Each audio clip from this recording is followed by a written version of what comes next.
Hello everybody and welcome to today's video. And in today's video, some liners. Right, there's a reason why I've got some liners. We're not changing all the liners.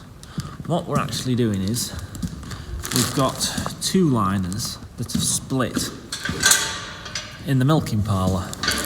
So if you don't know what liners are, you're about to find out. Right, so liners are these black things here. Now they go into these cups here and they pulse like that to make the cow milk. So there's two that are split. Now I just need to find out which ones they are. Here we are, there's one. It's quite obviously split. You can make that hole out. There's another one, I think it's the fourth to back. It's got a split. So look, there we go. There's this other split. So my job now is to pull them off with a screwdriver and put two fresh ones on. So these are brand new. We always have a few spares because this does happen. They are rubber, they do split. So if a cow kicks them off, they can split it. It can be anything that makes them split. But yeah, we're going to strip them down. Ness has come to help. Haven't you, Ness? Come here. Yeah, you've come to help, haven't you? You help him.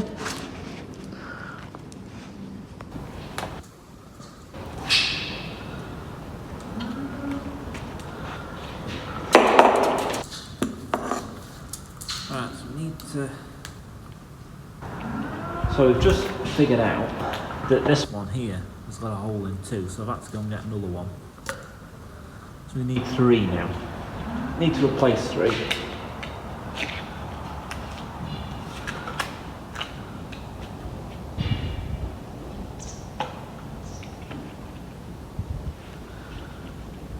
They're not the easiest things for these to replace really either.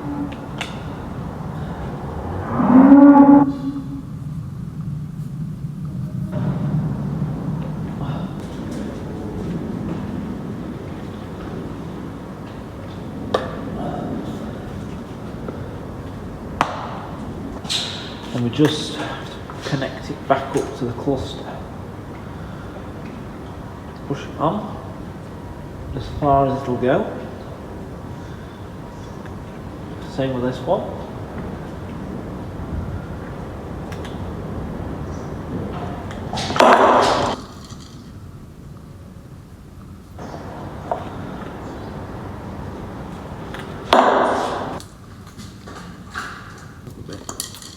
Comes off. Same again. Screwdriver. Just because it's like sat in a rivet there, if that makes sense. So you've got to push the screwdriver here, just like flick it in, and you can pull it out. So I push down like here with the screwdriver, and then it sort of just pushes it in, and then I can pull it out at that end. You can cut them off. I could probably do that, but I've got a screwdriver and not a cutter at the minute. So I noticed these were split a few days ago, but I only just got around to changing them. And it's quite important that we do this, because for a start, these ones, where they've split there, you can make that out. See, it's just split there. It doesn't do, the milking machine much good, it doesn't do the cow much good, because you're losing vacuum, so it's not milking the cows out properly. Milk's going somewhere it shouldn't be going, and obviously it's getting, it's an opening in the line there, so dirt can get in, muck can get in. You can make you make your milk results come back quite bad. So it's good to keep on top of them and make sure that they're not split. But you can always tell when they're split though, because you'll hear it losing air. Well, it normally is a liner. It could be anything on the cluster that's making it lose air. It could be a seal. It could be literally anything.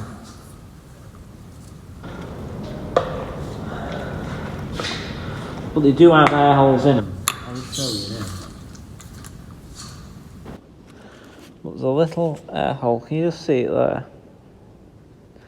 And there's... You photo bombing this? Oh yeah. Oh, it's your photo bombing. Hopefully you can see that's an air hole that basically lets it let air in, so it's not vacuumed.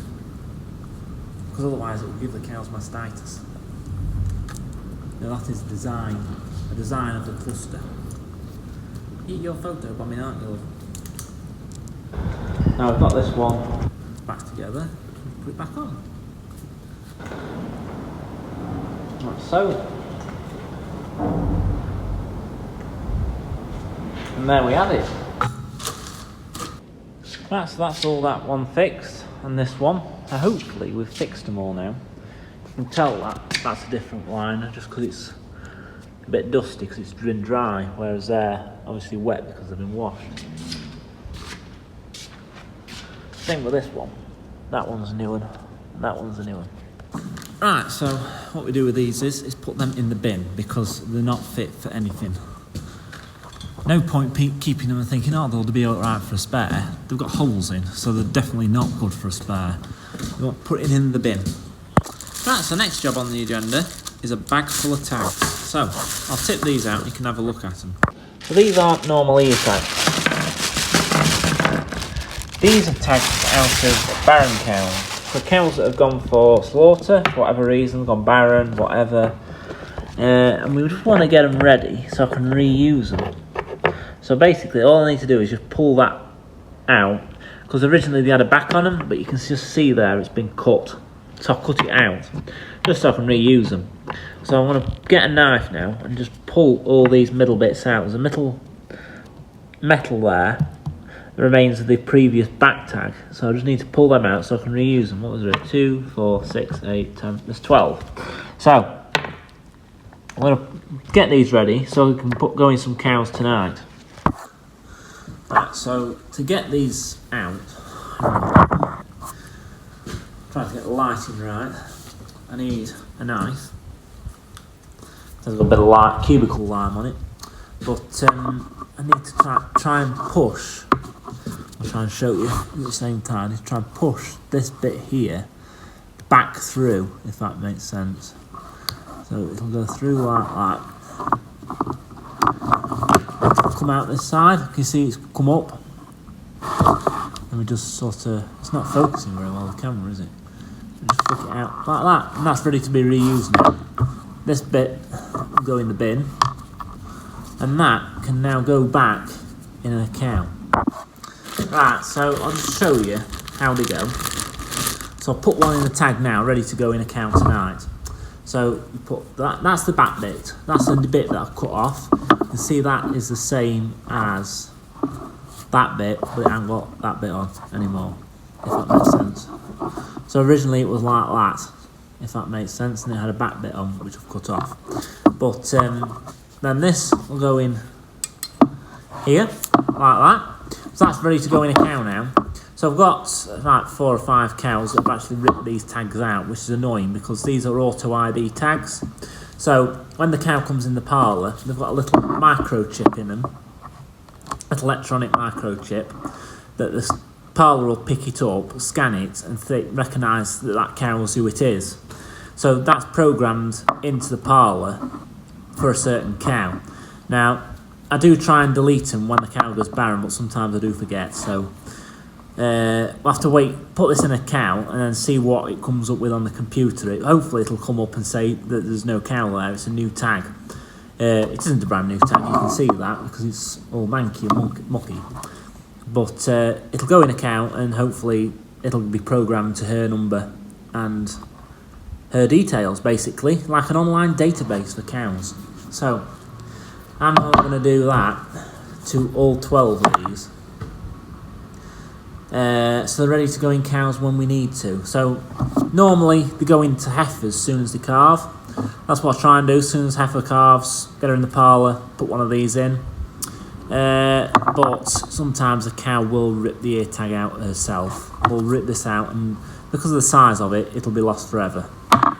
It'll end up in the slurry pit or in a field somewhere. So yeah, can't do with that too. Yeah, it doesn't happen too often, but that's what we're on with now anyway. Just get these ready. So next time you see me, I'll have got them all out hopefully.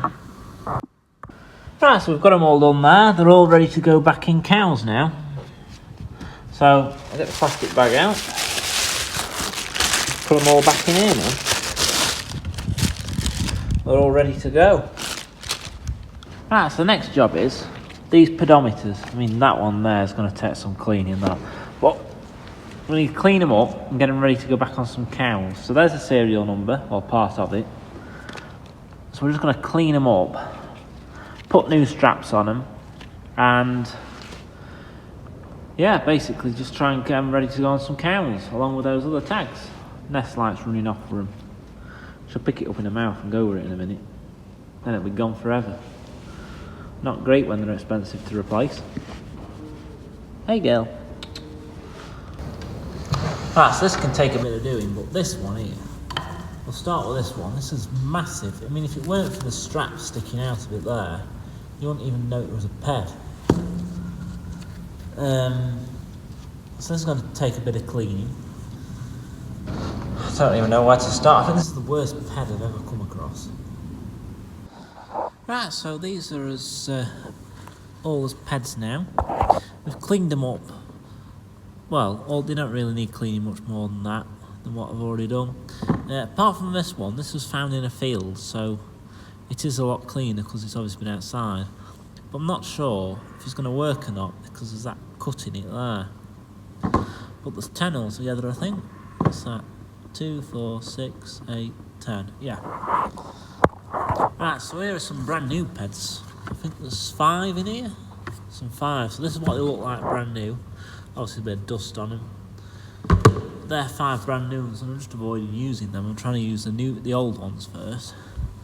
But we need to put straps on them. So there's my straps. So I'll set my camera up and you can see how I put a strap on them, or a new strap. Right, so hopefully you can see me there. So first we get a ped. We've got a strap. So put it through there like that. If you can make that out. Pulled it through like that. We pop, or pull it through back a little bit, just so it's open just a bit, and you pop a little blue pin, and then you pull it tight. Tight as it'll go. And you'll see it's like fits into the groove. There's no way that's going to come out. And then this end is obviously cut at an angle. That's purely because it's easier to put that in like that. So the cow's leg goes through here like this, and that pulls through like that, and it's easier when it's cut at an angle like that, just to pull it through when you're trying to fiddle about on low, when you're kneeling down inside of a cow. So that's one ready to go. So that serial number is important because I now need to make a note of that and go and wipe that cow's details off the computer because they're all off barren cows, these. Then when we put it on a cow, I need to write that number down and put it into the computer and register that to a certain cow, the new cow's details, if that makes sense. So I've now got to do that with the other 9. Right, so they're all strapped up, ready to go, apart from this one, because I've actually run out of straps. So, well, we've got 9 to go at, but they're all ready to go. So these go back through like that on that side, and you put another one of these blue pins in here. That's what the blue pins look like.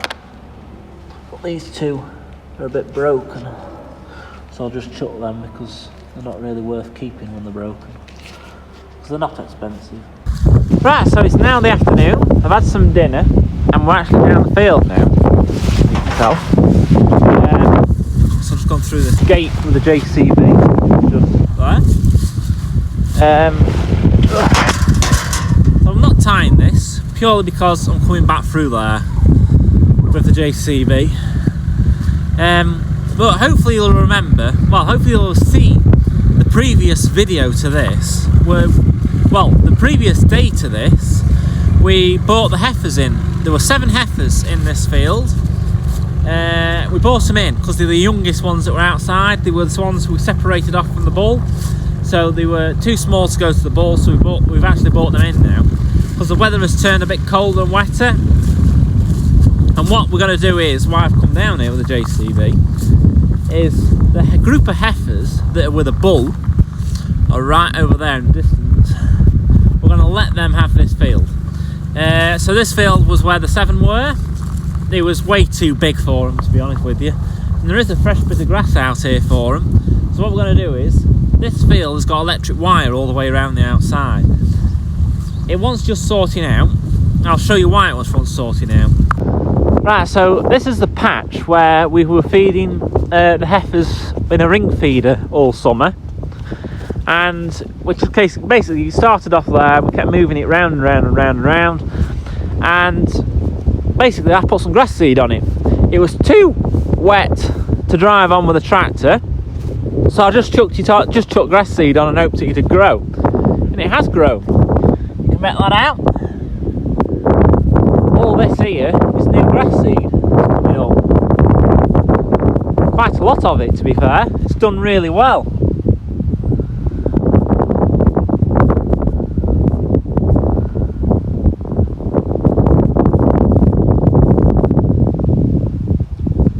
There are patches of it where it hasn't grown, like here. I'll probably go and get some more grass seed and chuck that on. Although you can just make out it's coming up, so whether they've trodden it in a bit deep, I don't know. It is coming up a bit. There's a piece of metal there, I need to open that up. But all this here is new seeds. This is all the new grass seed that's coming through. So it's tidying it up quite well, really. So this was where all the ring feeders were, and this was actually brown until about a month ago. And about a month ago, I put grass seed on it. Well, it might not even be a month ago, it might only be about 3 weeks ago. And it's bright, it's, you know, it's coming up quite well. It's all shooting up. It is growing, but the reason why I'm sorting the electric fence out is I'm going to put it right round this bit to stop them coming on it. And the reason behind that is, they've got, at this time of the year, it's like they've got 5 mounds. They've got 1 that they eat from and 4 that they're walking on, and that they are treading the grass into the ground. And if they come on this, they'll probably ruin it. All these new seeds will be dead. So, I mean, really, I shouldn't be walking on it, but I am. So I've come down with a JCB in the bucket, which is there. When I get that piece of metal off the ring feeder that's stuck there, and then I'm going to put the wire that's around the outside of this field. So we'll pick that piece of metal up off the ring feeder, and then we'll put the wire that's around the outside of the field right round this bit, so they don't come on it and chew it all up with their feet, because there's some trees there, and they will absolutely, when it's wet, they'll want to go under the trees, which, you know, don't blame them really, but there's other trees round here that they could go and shelter under without wrecking these new grass seeds. So that's my plan. That's what we're here to do now. But we'll start off by getting the JCB and picking that piece of metal up.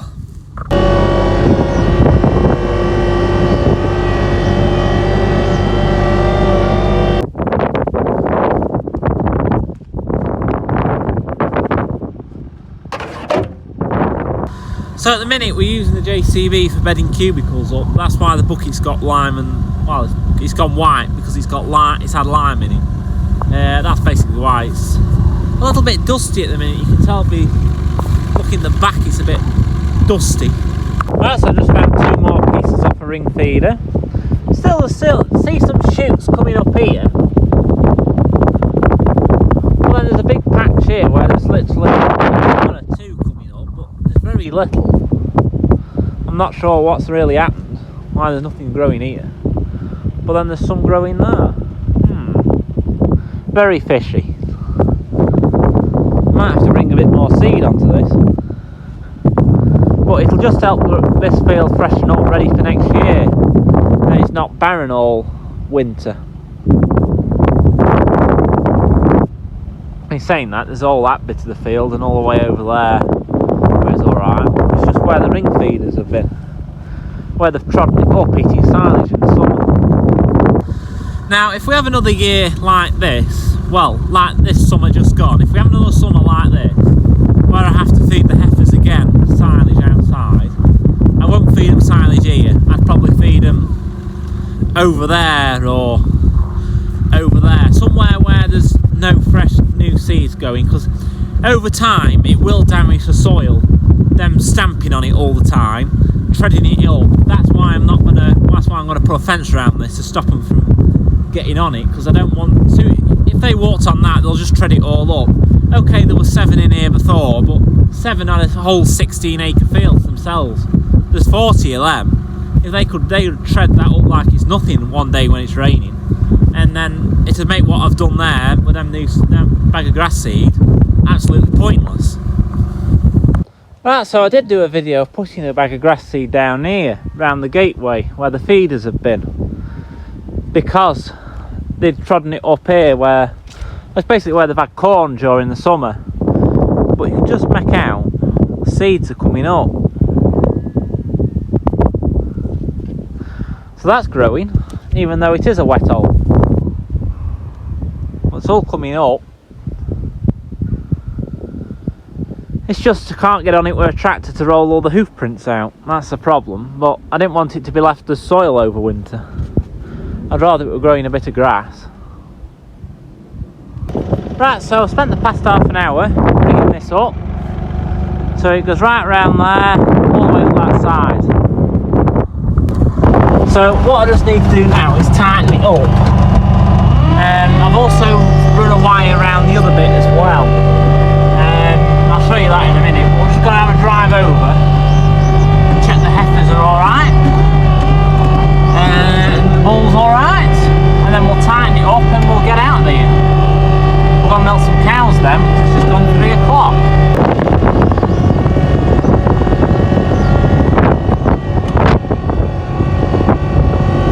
Right, so you see what I've done here. Got a wire going round this bit. I mean, I've not fenced this because they're going to have to come in and out the field somehow. But the wettest bit's fenced off, so I'm really minimising the damage a bit. This bit here, obviously I've driven over it, but I'm going to have to drive in and out the field somehow. But it's just all, you know, it's standing water, but it's still growing. It's still growing in it. But I want to try and save as most of the field as I can. They've all come over there. We'll go and have a look round and check they're all alright.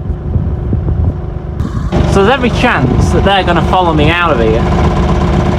It's not the end of the world if they do, but as long as they don't escape or bust me fence, I'm alright.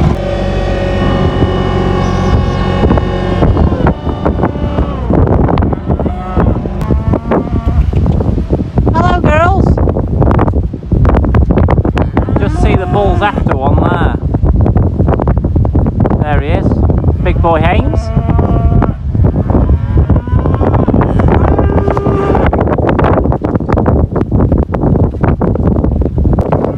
Oi, Mr. Bully, there's one here, Bully.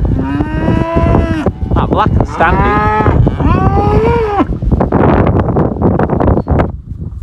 So these heifers will be out now, hopefully. I'd like to hope for another few weeks yet.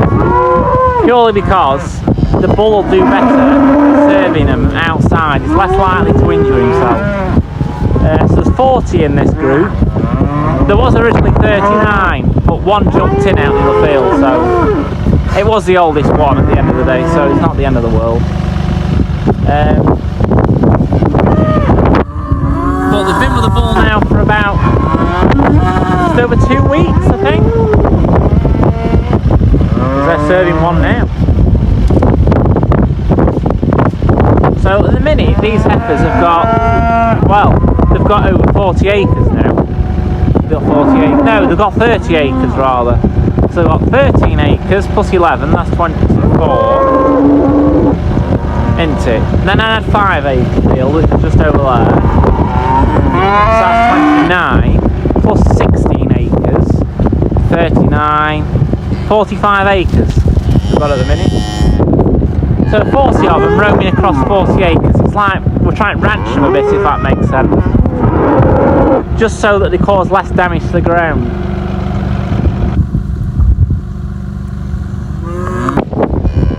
Here he is, Woolly Bully. Big boy Hames. That's lost a bit of condition. Haven't you, son?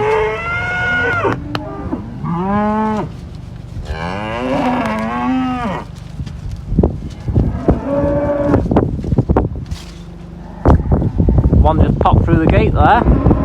There's two, I think. There's a two over there. Anyway, these all look tickety-boo, all look fine. They're in long coats, if you notice. You can just only just make out the freeze brand numbers. It's what they do at this time of the year to keep warm. Making a fuss of the JCB. But, I'm going to head back now. But I'm going to end the video here if that's alright with you guys. So, a little update on the heifers. They're all looking fine. We've fenced. You can just make out there in the distance, the bit where we fenced around, just like that. Where it's a different shade of green. So we fenced that off. Hopefully, touch wood, they won't bust through my fence and make a mess of that new bit of grass that's growing. There's quite a few coming out of that field now, over there.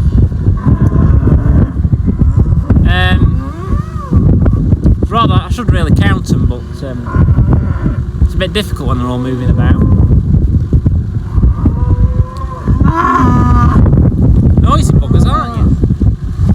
But yeah, I'm going to leave the video here. If you've liked it, please give it a thumbs up, subscribe below, and I'll see you all in my next one. Hopefully. I'll see you. Bye.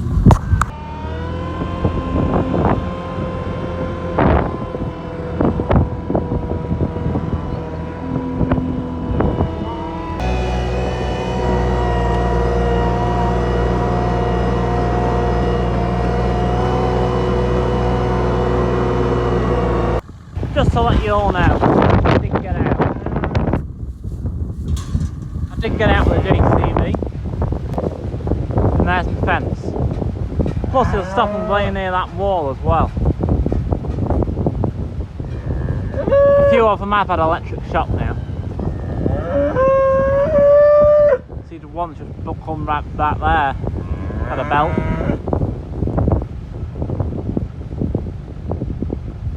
One definitely bullying there. Where are you, Hamish?